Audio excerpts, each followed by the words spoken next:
राजनांदगांव दुर्ग आए के बेड़ा मां ट्रक पलटे ले जेन में रखे बियर के सैकड़ों डब्बा मन हर टूट फूट गए। जेला सड़क में गिर गई जेकर ले लाखों रुपये के नुकसान हुए हवे। राजनांदगांव शहर के फ्लाईओवर मां दुर्ग डहार ले जावत एक ट्रक में रखे बियर के बोतल के पूरा कैरेट पलट के गिरे से टूटकर नष्ट हो गए हैं। इस संबंध में सहायक आबकारी अधिकारी कुसुमलता डहार ने बताया गया है कि ये ट्रक औरंगाबाद से उड़ीसा जाए निकले रही से ट्रक में लाखों रुपए के बियर के बोतल कैरेट और बॉक्स में बंद करके रखे गिरी से, लेकिन दुर्ग डहार जाने वाला फ्लाईओवर में ढलान के समय में एक वाहन ला बचाए के कोशिश के दौरान ट्रक पलट गई, जेकर से उम्र रखे आधा से थोड़ा कम बियर के पूरा बॉक्स और कैरेट नष्ट हो गए है। ये परमिट वाली गाड़ी थी, औरंगाबाद से उड़ीसा जा रही थी।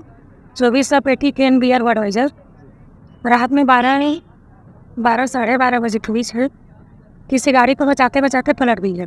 फिलहाल घटना के जांच करे जाते एक बाद दूसरे ट्रक में बचे हुए बियर के कैरेट और बॉक्स रख के ओला उन गंतव्य की ओर रवाना करेगी। Bureau report Telangana news.